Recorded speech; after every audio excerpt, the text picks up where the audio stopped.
Saludos, amables televidentes, bienvenidos a su programa Orientaciones Diversas, siempre llevando temas de actualidad, de interés, de educación y de orientación.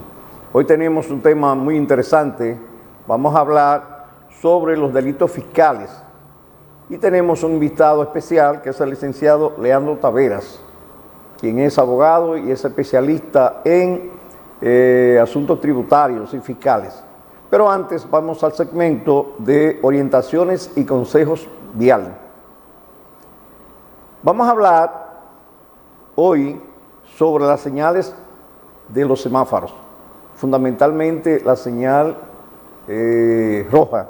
El artículo 133 de la Ley 63-17 sobre movilidad, transporte terrestre, tránsito y seguridad vial establece que en cualquier punto en que el tránsito esté regulado por semáforo, los conductores deberán respetar la señal conforme al color que corresponda. La violación de esta disposición será sancionada con un multa equivalente de 1 a 5 salarios mínimos del sector público centralizado y la reducción de puntos en la licencia de conducir que determine el reglamento. Bueno, esa parte final, porque todavía no hay ningún reglamento, y eso no se está aplicando, aún la ley haber entrado en vigencia hace tiempo ya, que es una ley del año 2017. Pero señores, es increíble cómo se vio la luz roja de los semáforos en la República Dominicana. Eso es un problema terrible, y los accidentes a diario que produce esta violación de la luz roja, la mayoría de los ciudadanos no quieren respetar las luces rojas de los semáforos. Y yo pienso que hasta que no se pongan sanciones drásticas por violación a esa disposición de la Ley 63-17, van a seguir ocurriendo accidentes. Entonces, los consejos que le vamos a dar a los conductores de vehículos de motor públicos y privados, y fundamentalmente a los motociclistas, que cumplan con esta disposición del artículo 133 de la Ley 63-17 para evitar accidentes que puedan dar lugar a pérdida de vidas humanas innecesarias, heridas, traumas psicológicos a las personas involucradas. También aconsejamos a las autoridades de la DGCET que hagan cumplir con esta disposición sin ningún tipo de contemplación, naturalmente siempre respetando los derechos de los ciudadanos, porque a veces los agentes de la DGC se exceden en sus funciones de reguladores del tránsito en la República Dominicana.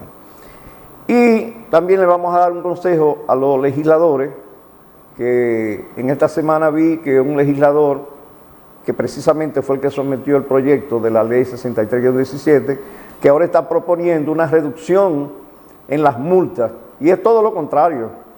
Por eso precisamente que se vio la luz roja del semáforo, porque no hay sanciones drásticas. Entonces es todo lo contrario. Yo creo que hay que modificar la Ley 63-17 para que esas sanciones sean drásticas. Es decir, que hayan multas de 50,000, 100,000 pesos al que viole un semáforo. ¿Por qué en Estados Unidos y en otros países avanzados la gente cumple con esa señal? Bueno, porque las sanciones son drásticas. Aquí no. Entonces se propone reducirlo en vez de aumentarlo.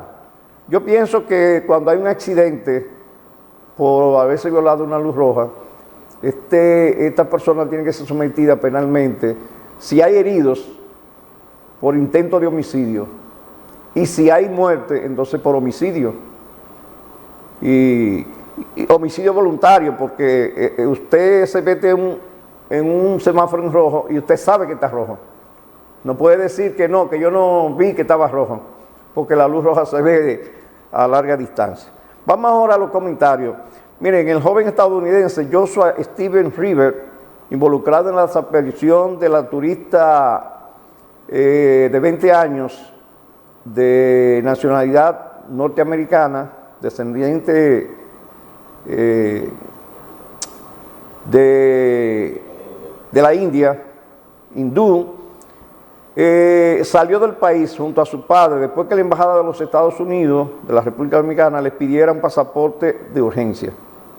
Señores, como son las cosas, cuando se trata de un ciudadano de los Estados Unidos, como actúan las autoridades de la República Dominicana, si hubiese sido un ciudadano dominicano, como se dice en el argot popular, le dan una camisa de palo.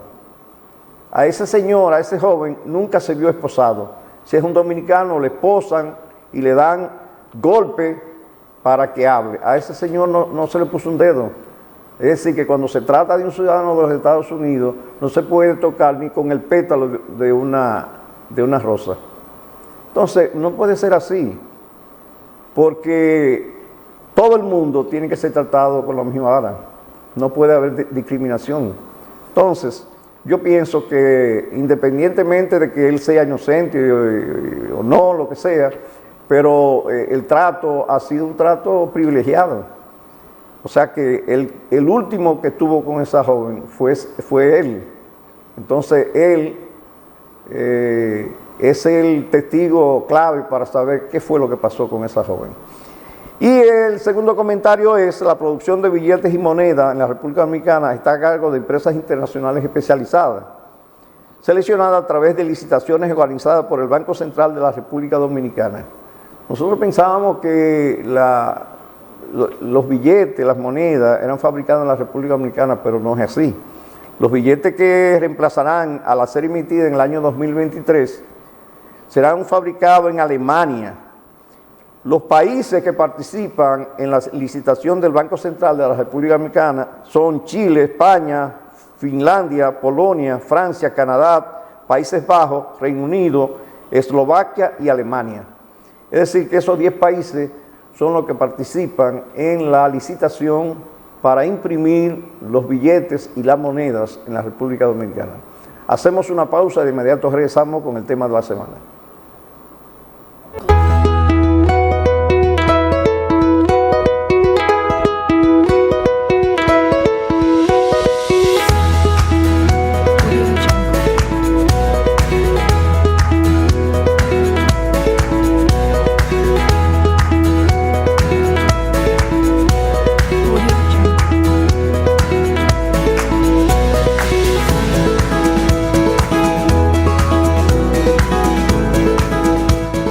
Clínica Corominas ha tenido un crecimiento sostenido y continuo que la mantiene siempre a la vanguardia, brindando servicios de calidad para Santiago y la región. La torre pediátrica cuenta con 4 niveles, 34 habitaciones y un cuerpo médico de 39 especialistas con diferentes subespecialidades. En el primer nivel de la emergencia pediátrica se dispone de 21 cubículos de atención médica equipados con salidas de oxígeno central, de vacío y aire médico, laboratorio clínico, área de nebulización con 6 sillones, área de cirugía menor y farmacia. Además, para la seguridad del edificio, fueron utilizados por primera vez en el país amortiguadores antisísmicos. Clínica Corominas, 70 años, dando servicio de salud con calidad. Cuando hablamos de electrodomésticos de alta calidad y bajos precios, estamos hablando de Distribuidora Salcedo. Muebles, neveras, freezer, estufas, lavadoras, licuadoras, camas, bushprint, en fin, todos los electrodomésticos para acomodar su hogar están en Distribuidora Salcedo, la poderosa de Burabito. Estamos en la avenida Inver, Burabito. 243, 245 y 246. Teléfonos 809 y 829-575-1244. En Santiago, Distribuidora Salcedo. Desde niños soñamos con ser héroes. Queremos hacer el bien, ayudar a los demás y salvar vidas. Y, ¿sabes qué? Existe una forma muy sencilla de hacerlo: donando sangre. Desde donantes.com.do te brindamos la plataforma perfecta para que esto sea una realidad. Así que, ¿por qué no convertirte en un héroe de verdad? Dona sangre y ayúdanos a hacer del mundo un lugar mejor.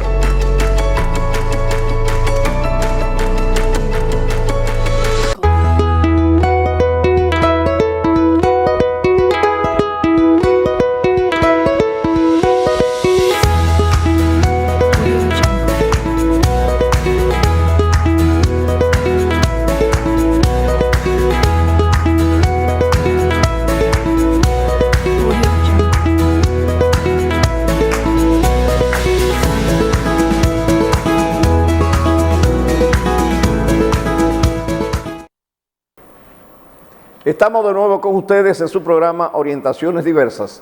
Hoy con este tema tan importante que tiene que ver con asuntos fiscales. Y tenemos con nosotros al licenciado Leandro Taveras. Saludos, licenciado, bienvenido a nuestro programa. Muchas gracias, magistrado Leonardo. Estamos aquí dispuestos.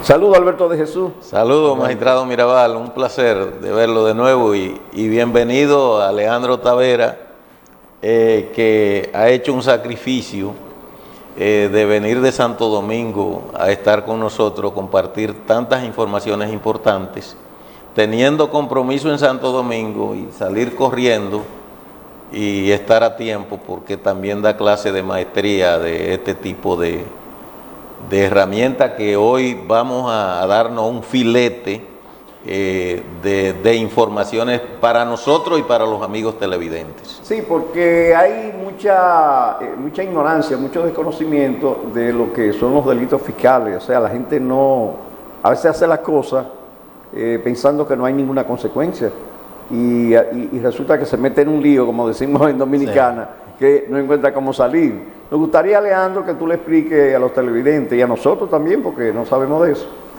¿qué se entiende por un delito fiscal? Sí, como usted bien lo plantea, nosotros tenemos un vacío en lo que tiene que ver el ordenamiento jurídico.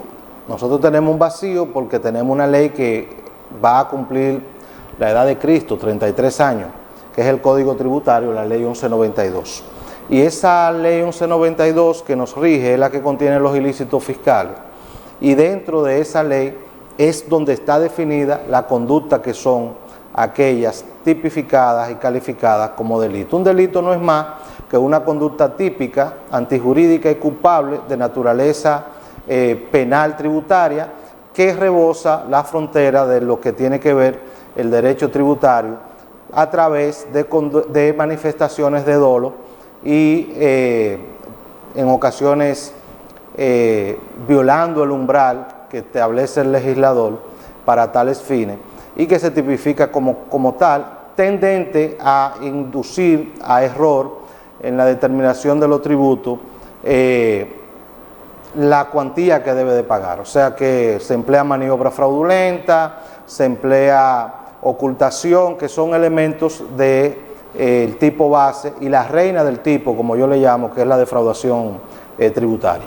Leandro, nos gustaría saber, a propósito de esa definición que tú has dado muy certera, nos gustaría saber si hay algunos elementos constitutivos de los delitos fiscales, igual como existe en derecho ordinario. Sí, claro. Mire, usted cuando iniciaba la introducción decía que las personas sin saber pudieran quizá incurrir en una conducta que sea tipificada como un delito fiscal. Y ciertamente, a pesar de que nosotros tenemos porque nosotros tenemos esa deficiencia legislativa, donde casi siempre las reformas tributarias han sido inspiradas y promovidas con el objeto fundamental de captar recursos, de recaudar, que es la naturaleza primaria del fisco. Eso hace que ese riesgo que usted define entre lo que se tipifica como infracción tributaria en términos generales, y que dentro de esas infracciones tributarias están las faltas de naturaleza administrativa, que son aquellas que no conllevan sanción ni represión penal, y están los ilícitos de naturaleza penal. Entonces, cuando usted me pregunta cuáles son los elementos constitutivos de los ilícitos fiscales, me adelanto a decir que nosotros tenemos básicamente 4 delitos fiscales fundamentales. Pudieran haber más, porque en la ley de alcoholes y tabaco se tipifican algunos, por ejemplo, pero el artículo 236 de la ley 1192 establece la defraudación fiscal. Defraudar es engañar al fisco, para aplatanarlo, para que la gente lo entienda. Y es engañarlo a través de ocultar información, establecer maniobra fraudulenta, con la intención preconcebida, esa nota, esa ideación del crimen que se genera en aquellas personas que han concebido la materialización de un ilícito, de llegar a un resultado en cuanto a la contabilidad. Entonces, esos elementos constituyen ya lo que pudiéramos, o lo que determina el código como defraudación fiscal. Está lo que tiene que ver con la falsificación de especies fiscales, está también tipificada como tales, pero también ahí hay muchísimas deficiencias en cuanto a lo que tiene que ver con la tipificación, porque el Código Tributario establece unos elementos constitutivos de este tipo, igual que con la defraudación, que encajan y se subsumen perfectamente en conductas que entran en la infracción administrativa, como por ejemplo la violación a los deberes formales. Entonces, cuando usted oculta la contabilidad, cuando usted guarda el libro, cuando usted induce a error sin necesidad de que quizá usted piense que está cometiendo un ilícito, o que usted, por ejemplo, deja de declarar en base a conductas que se subsumen en la descripción de la defraudación, hay una coincidencia de elementos constitutivos o de la falsificación de especies fiscales. También tenemos el perjurio que el código de manera errónea lo establece, cosa que yo también le digo a mis alumnos en las maestrías que impartimos y en los cursos especializados, que no existe el perjurio en la República Dominicana. Entonces, básicamente, los elementos constitutivos de inducción a error a través de engaño, ocultación, maniobra fraudulenta, son aquellos que básicamente se van constituyendo. Y a partir de ahí, el mismo Código Tributario va estableciendo algunas causales para algunos tipos penales, como es el caso de la defraudación.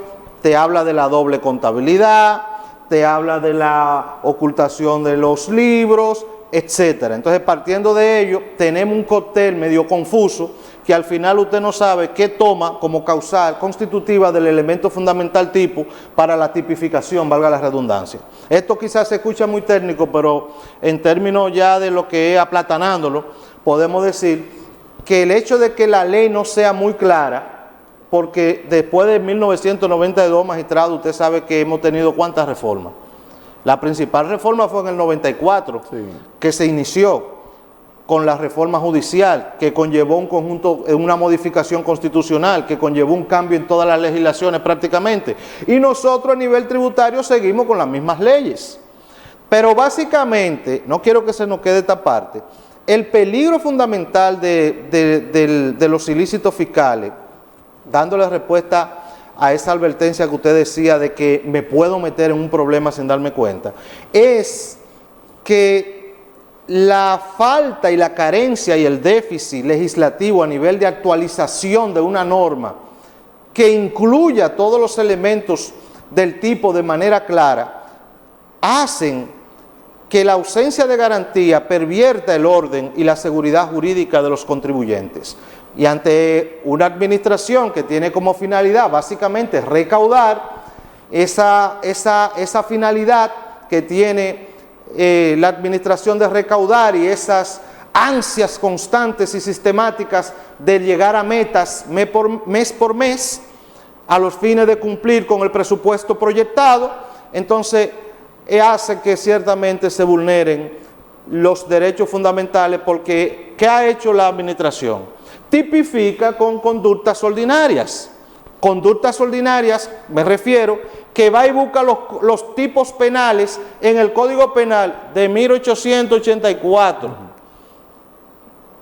Y al buscar los tipos penales de asociación de malhechores, falsificación del 147, 265, 266, estafa agravada y hasta lavado de activos. Entonces los contribuyentes deben de saber que una conducta que a veces se pudiera tipificar como evasión, que no es penal, y quiero que le quede bien claro, la evasión fiscal no se sanciona con prisión en República Dominicana, sino con multa, cierre de establecimiento, suspensión del Registro Nacional de Contribuyentes, después que un juez lo determine, obviamente, y de recorrer el circuito jurisdiccional.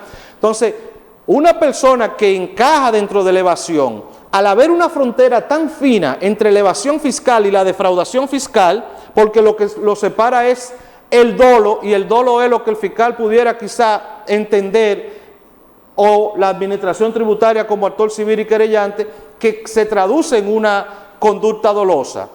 Pues esa ausencia del marco especializado dentro de la ley nueva que es necesaria, hace que necesariamente, valga la redundancia, el contribuyente se vea expuesto. Y obviamente hay un artículo 3, párrafo 3, que se lo repetí la semana pasada, usted hacía referencia a una maestría, nosotros impartimos varios módulos de maestría, y la materia de sanciones penales tributarias e infracciones también administrativas. Y en ella nosotros le decíamos a los alumnos, el Código Tributario, aún sea obsoleto, dice que las únicas sanciones en el párrafo 3 son las establecidas en el Código Tributario. O sea, los únicos tipos penales, y es bueno que los contribuyentes lo sepan, a usted no le pueden acusar ni de estafa, ni de asociación de malhechores, ni de lavado de activos, ni ningún otro tipo penal ordinario. Bueno, vamos a hacer una pausa con tu permiso y el permiso del televidente y de inmediato regresamos.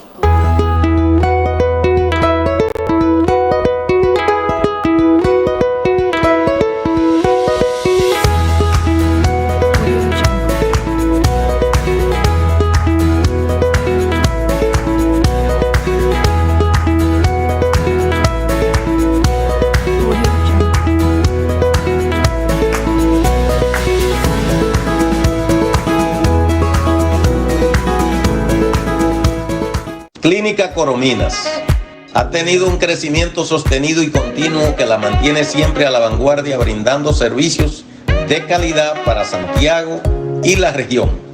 La torre pediátrica cuenta con 4 niveles, 34 habitaciones y un cuerpo médico de 39 especialistas con diferentes subespecialidades. En el primer nivel de la emergencia pediátrica se dispone de 21 cubículos de atención médica equipados con salidas de oxígeno central, de vacío y aire médico, laboratorio clínico, área de nebulización con 6 sillones, área de cirugía menor y farmacia. Además, para la seguridad del edificio, fueron utilizados por primera vez en el país amortiguadores antisísmicos. Clínica Corominas, 70 años, dando servicio de salud con calidad. Cuando hablamos de electrodomésticos de alta calidad y bajos precios, estamos hablando de Distribuidora Salcedo. Muebles, neveras, freezer, estufas, lavadoras, licuadoras, camas, Boschprint, en fin, todos los electrodomésticos para acomodar su hogar están en Distribuidora Salcedo, la poderosa de Burabito. Estamos en la avenida Inver, Burabito. 243, 245 y 246. Teléfonos 809 y 829-575-1244. En Santiago, Distribuidora Salcedo. Desde niños soñamos con ser héroes. Queremos hacer el bien, ayudar a los demás y salvar vidas. Y, ¿sabes qué? Existe una forma muy sencilla de hacerlo: donando sangre. Desde donantes.com.do te brindamos la plataforma perfecta para que esto sea una realidad. Así que, ¿por qué no convertirte en un héroe de verdad? Dona sangre y ayúdanos a hacer del mundo un lugar mejor.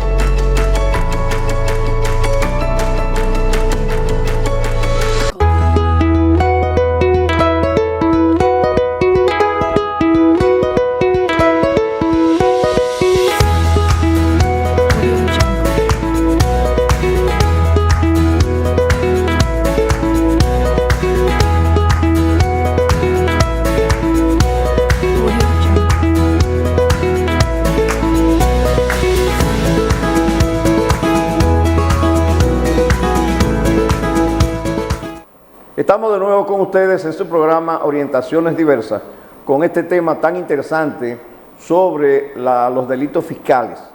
Alberto, este es un tema interesantísimo. Muy interesante, y en el segmento anterior Leandro ha dado unas informaciones interesantísimas que muchos de los empresarios, yo me imagino que están contentos de escucharla, porque aquí el Ministerio Público agrega otras cosas, pero es como para ampliar el número de páginas del expediente, y por eso es que se le caen los expedientes. A mí me gustaría así saber cómo se relaciona la evasión fiscal con el lavado de activos, que en el caso del Ministerio Público lo está mezclando con la ley 155-17.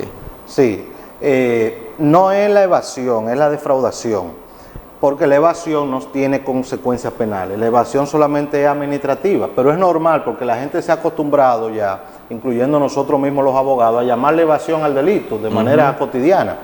Lo que sucede es que la ley 155-17, que es la ley que establece el lavado de activos, incluyó como conducta precedente para tipificar el lavado de activos los delitos fiscales. Sin embargo, como tipificó los delitos fiscales como conductas precedentes de lavado de activos sin haber adecuado la ley 1192, entonces entró en un chocó la disposición, hizo una especie de enfrentamiento entre lo dispuesto por el mandato de la ley de lavado de activos y lo dispuesto por la misma ley de lavado de activos y las disposiciones de organismos como el Grupo de Acción Financiera Internacional, que hace recomendaciones. Todo el mundo conoce lo que son las recomendaciones del GAFI y otros comportamientos doctrinarios y jurisprudenciales a nivel internacional.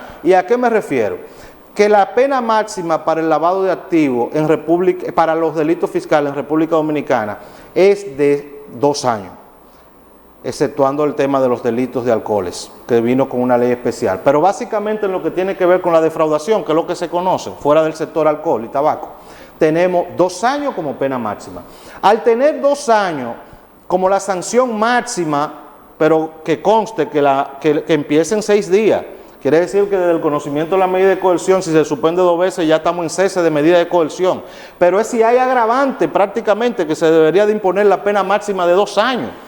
Sin embargo, la ley de lavado de activos establece que los delitos graves que deberían de tipificarse como conducta de lavado de activos empiezan en 3 años.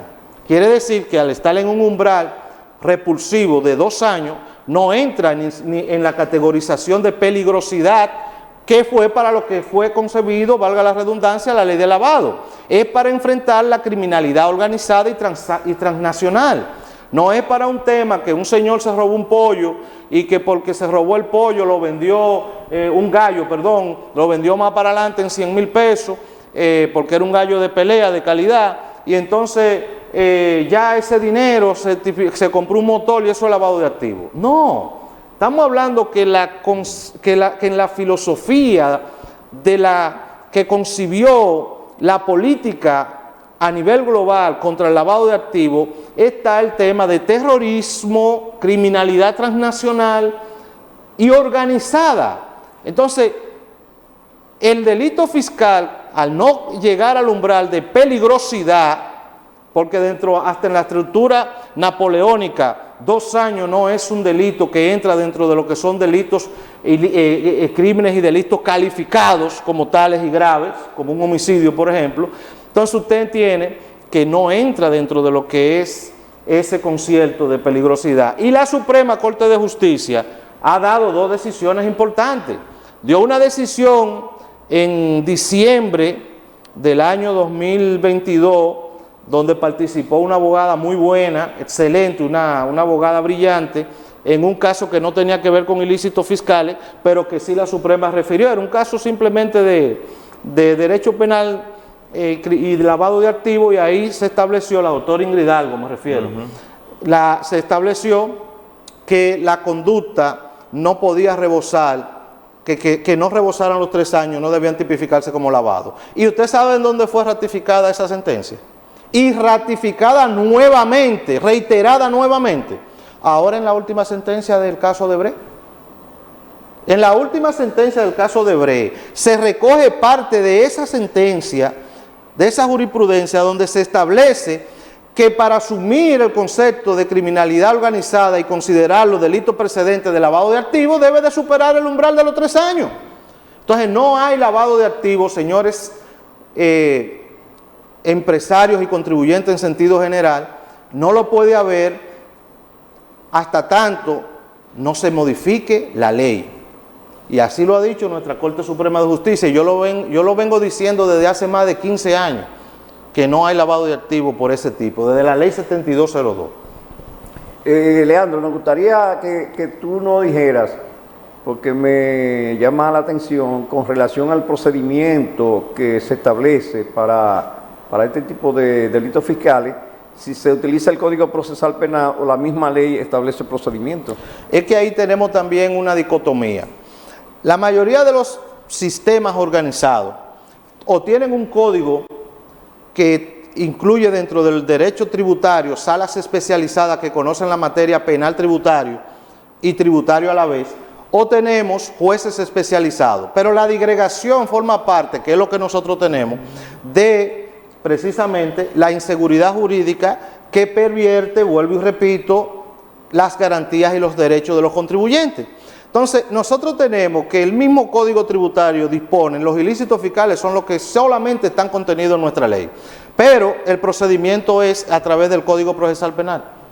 Pero entonces tenemos un tema, que es lo que yo le decía siempre, o le digo siempre a mis alumnos, se apodera, todo empieza con una investigación en sede administrativa, y en la sede administrativa una gerencia de fraude fiscal investiga, luego apodera a una unidad especial del Ministerio Público que está creada para enfrentar los delitos fiscales. Esa unidad especial, entonces, y esa gerencia impulsan el procedimiento, ese procedimiento basándose en el Código Procesal Penal en cuanto a lo que tiene que ver lo procedimental, pero también hay elementos internos que es en sede tributaria, que es antes del apoderamiento, en donde hay una especie de limbo y vacío porque la gerencia de fraude fiscal no tiene el expertise suficiente, ni nunca lo ha tenido, para asumir que está investigando un proceso de naturaleza penal, porque hay que crear una normativa que permita las actuaciones de la gerencia de fraude, en sede administrativa, sin que esté investigando el delito fiscal, por sencilla razón de que quien investiga es el fiscal. Entonces lo que sucede en la práctica es que quien investiga es la gerencia de fraude, pero no puede decir que investiga. Al no poder decir, porque entonces produce una nulidad absoluta del procedimiento, por un tema de intromisión ilegítima y una usurpación de funciones. Entonces, a la DGI investigar, y sin decir que investiga, solamente tiene que simular que investiga un procedimiento administrativo, es decir, una deuda. Pero si hay indicios, que es lo que los contribuyentes siempre deben de saber, si le llega una notificación donde se le está invitando a aportar documentos a raíz de un comprobante fiscal fraudulento, que es lo más común, o de un ilícito, o si dice gerencia de fraude, no va a investigar un tema que no sea fraude, porque la gerencia de fraude investiga fraude. Entonces, partiendo de eso, desde ese mismo momento, lo correcto que es, para no incurrir en autoincriminación, porque si usted entrega los documentos sabiendo que lo están investigando por un proceso penal, se activa el 13 del Código Procesal Penal y la Constitución también de la República se activa en cuanto a la no autoincriminación. Usted le está entregando los documentos sin ellos decirle que es un proceso penal de manera clara y que usted necesita un abogado. Usted le está entregando los documentos que luego se van a traducir en un expediente para condenarlo a usted. Usted llevó la prueba para que lo condenaran, pero nadie le dijo que no podía llevarla. Entonces, y ahí se activa el artículo 13. Usted tiene un derecho a un abogado, recuérdese la advertencia Miranda, que todo el mundo lo tiene presente. Usted necesita un abogado desde el mismo momento en que su libertad peligra, o que entra por alguna razón el derecho penal. Leandro, aquí, eso que tú has explicado, aquí entonces se mezcla un asunto de una ley especial con una ley general, porque el Código de Procedimiento Penal es una ley general, igual que el Código Penal, y esa ley es una ley especial. Sí. Es decir, que debería ser que en la misma ley especial se establezca el procedimiento. Sí, pero... O que haya un procedimiento especial para eso. Pero ya hemos tenido sentencias donde los jueces le están diciendo de manera reiterada a la administración: no puedes utilizar los tipos penales del Código Ordinario para calificar delitos fiscales. Y tenemos varias sentencias de colegiados, sobre todo en el Distrito Nacional, porque la mayoría de los delitos fiscales que se investigan son en el Distrito Nacional, que eso también tiene un tema que luego merece otro análisis. En cuanto a lo que tiene que ver con la percepción de riesgo, las políticas igualitarias y sobre todo tendente a elevar la moral tributaria de manera indirecta a través de la percepción de riesgo. No, es un asunto claro porque una ley especial se impone a una ley general. Sí. Entonces el código, una ley. El principio de especialidad Exacto. que establece el artículo 3, párrafo 3, es un candado que lo limita en términos absolutos. Y el principio de jerarquía de las normas. Y el principio de jerarquía, magistrado. Bueno, vamos a hacer una nueva pausa y de inmediato regresamos.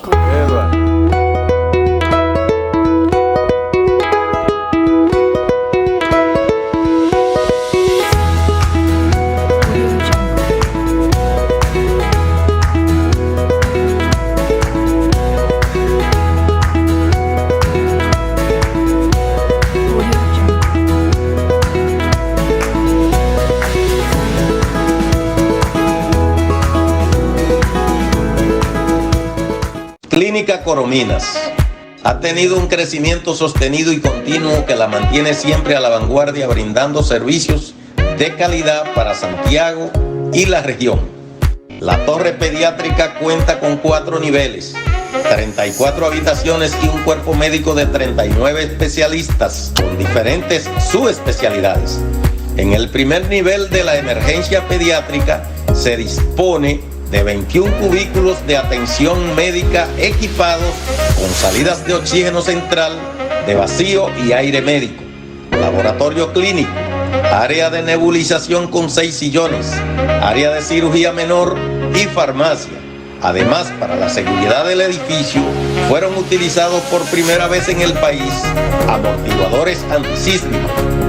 Clínica Corominas, 70 años, dando servicio de salud con calidad.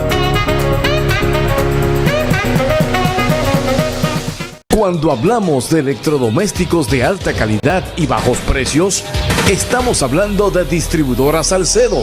Muebles, neveras, freezer, estufas, lavadoras, licuadoras, camas, Buzzprint, en fin, todos los electrodomésticos para acomodar su hogar están en Distribuidora Salcedo, la poderosa de Guravito. Estamos en la avenida Inver, Guravito. 243, 245 y 246. Teléfonos 809 y 829-575-1244. En Santiago, Distribuidora Salcedo. Desde niños soñamos con ser héroes. Queremos hacer el bien, ayudar a los demás y salvar vidas. ¿Y sabes qué? Existe una forma muy sencilla de hacerlo: donando sangre. Desde donantes.com.do te brindamos la plataforma perfecta para que esto sea una realidad. Así que, ¿por qué no convertirte en un héroe de verdad? Dona sangre y ayúdanos a hacer del mundo un lugar mejor.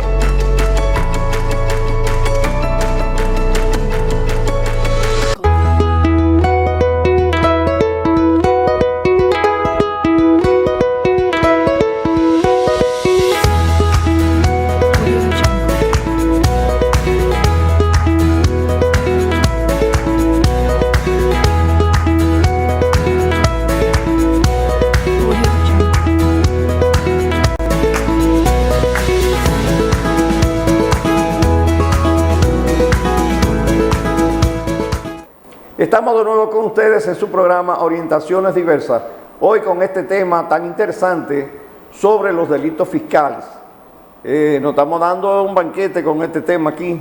Yo le dije, y y traído desde la Florida, un hombre que hay que aprovecharlo cuando viene aquí al país, porque tiene conocimientos amplios en ese tema y en otros, que sería para otro programa. Sí, sí. A mí me gustaría que Leandro le explique a los amigos televidentes cómo estos delitos fiscales afectan la economía nacional y la sociedad en sentido general.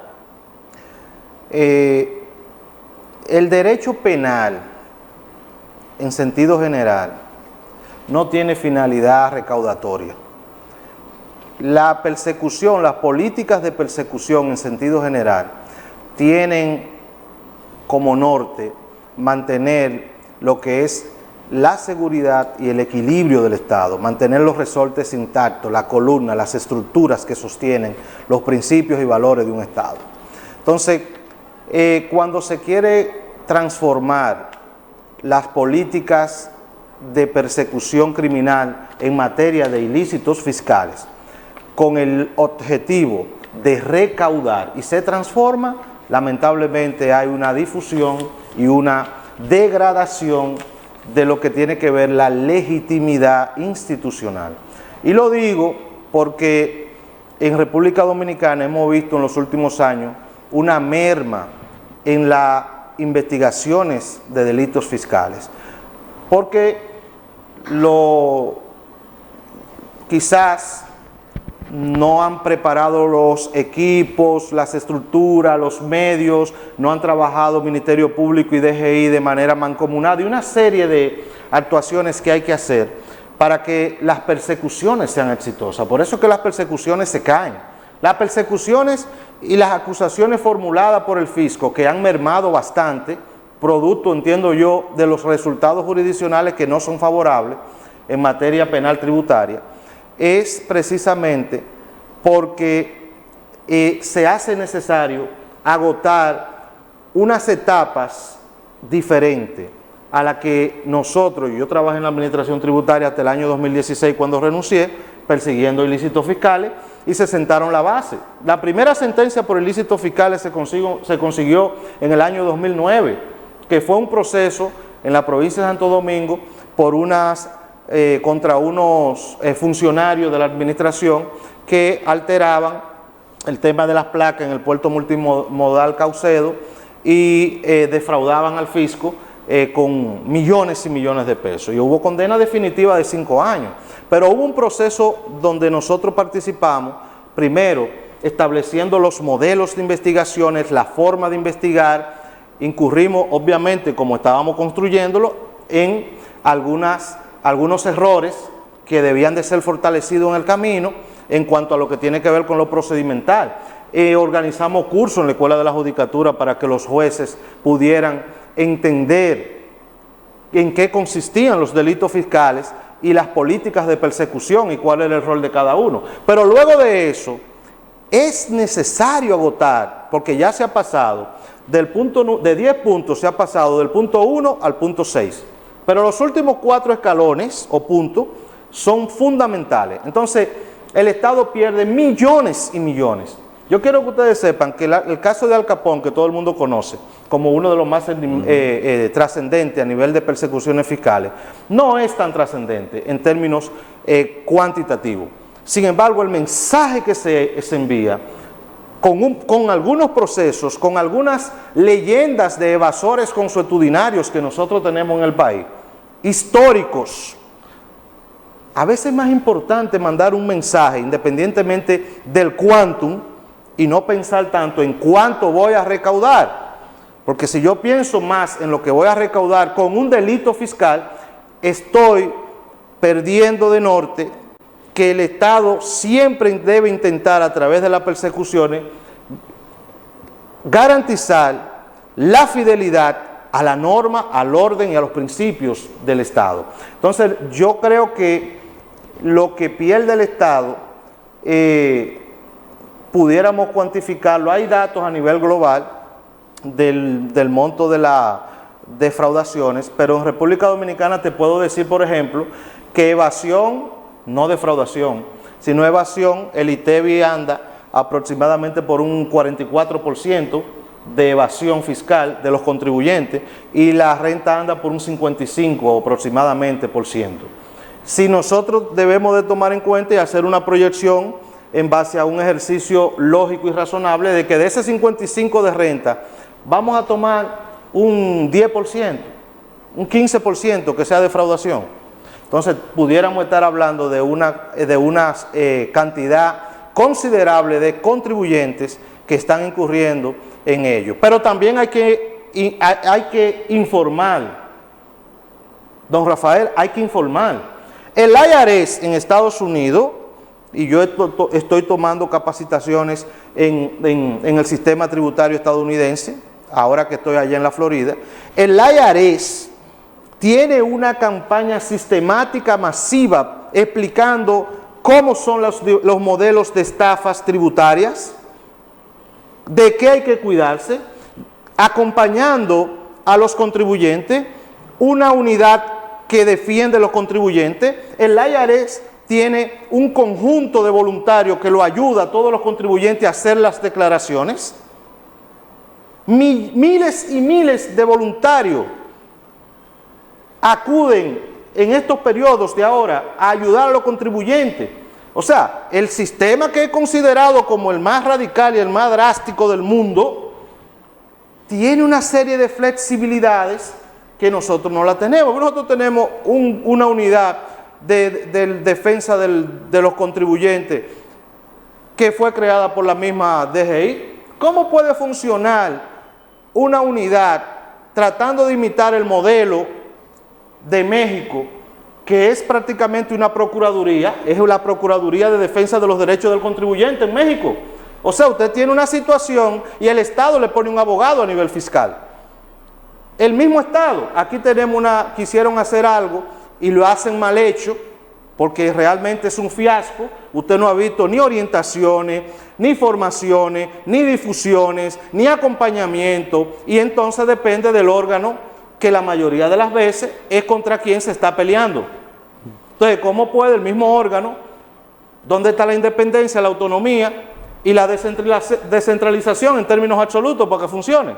Entonces, el defensor del pueblo no tiene la unidad de protección de los derechos del contribuyente, con los dientes afilados para defender al ciudadano en base a las garantías. Entonces, a veces una inconsistencia, magistrado Leonardo, se traduce en un proceso interno que, si usted se encuentra con un funcionario iracundo afectado por el síndrome de Ubrí, que es la enfermedad del poder, si un contribuyente se encuentra con un funcionario iracundo, en el marco de una simple inconsistencia, hasta un infarto al miocardio le da al contribuyente, porque le colocan una presión.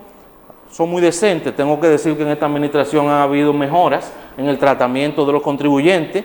El director ha hecho un esfuerzo, pero eso no depende ni del director, ni de la subdirectora, que fue jueza, al igual que usted, magistrado, sí. La magistrada Yorlin Vázquez, que es una funcionaria excepcional. Pero eso no tiene que ver ni con Yorlin Vázquez, ni con Luis Valdés, ni con quizá otro que lo esté haciendo bien. Tiene que ver con un comportamiento general que tiene años producto del ejercicio del poder. Entonces, cuando no tenemos las instituciones como esa unidad especializada descentralizada que acompaña a los contribuyentes, de verdad, no una ficción para decir en los cónclaves internacionales que nosotros tenemos ese tipo de órganos, y en el marco de comer rosquilla y pavonearnos en eventos internacionales, no. Si nosotros no tenemos ese órgano, ni tenemos garantía, ni tenemos una ley, ¿qué es lo que tenemos? Déficit en la seguridad jurídica. Y esto es un llamado a los legisladores, un llamado de alerta, que son contribuyentes, la mayoría de ellos, todos somos contribuyentes. Pero yo digo que muchos de ellos, nuestros legisladores, tienen negocio, y el poder es cíclico. Entonces, es un llamado para que construyamos un código tributario que no solamente mire hacia la recaudación, sino que sea un código tributario que mire preventivo hacia el contribuyente, claro. Que sea preventivo. Que contemple el procedimiento, que esas medidas de coerción que dice el Código Tributario nuestro, que va a cumplir 33 años, que la DGI puede solicitar medidas de coerción, todavía tenemos eso. Todavía nosotros tenemos que el fiscal puede solicitar ahí mismo la DGI medida de aprehensión. Nosotros tenemos una serie de cláusulas que tenemos que asumir que por el principio jurídico del ex poterius derogus priori y por la evolución constitucional tenemos que asumir su derogación, pero que no deberían de estar ahí, porque son una señal de que realmente nosotros no contamos con un sistema que garantice los derechos del contribuyente, y por eso los empresarios en sentido general deben de tener equipos especializados, y especializado no es un contador. Los abogados especialistas, los que están ejerciendo esta materia a nivel de los tribunales, del Tribunal Superior Administrativo. Don Rafael, todavía aquí los contadores le hacen los recursos a los abogados. Nosotros tenemos una evolución constitucional con varias reformas. Nosotros tenemos una gran cantidad de leyes. Nosotros tenemos instrumentos internacionales que lo han cambiado todo. Y todavía los contadores, que no saben nada de leyes, que lo que saben es de número, siguen construyendo los recursos. Bueno, ha sido una cátedra, Leandro, que tú nos has dado de delitos fiscales. Lamentablemente el tiempo se nos ha agotado. Tú vas a tener que venir a otro programa porque el tiempo no dio para estar en Santiago es un privilegio. Sí. No, y hay un tema pendiente ya que nos vamos con Leandro, que no nos dio tiempo, también será en otro programa, que son las estafas inmobiliarias, que ese es un tema muy interesante, sí, y sobre todo para los inversionistas, no solo locales, sino extranjeros. Que son penales, le adelanto, muchísimas conductas son penales, no civiles, y el Ministerio Público no lo está viendo. Y las estafas se dan regularmente a personas que residen fuera del país, mayormente. Sí, porque según ACOPROVI, más del 85% de las ventas de inmuebles lo adquiere la diáspora. Sí. Bueno, Leandro, muchas gracias por estar con nosotros. Gracias a ustedes. Señores, será hasta la próxima, donde daremos con ustedes un programa tan importante como este. Hasta la próxima.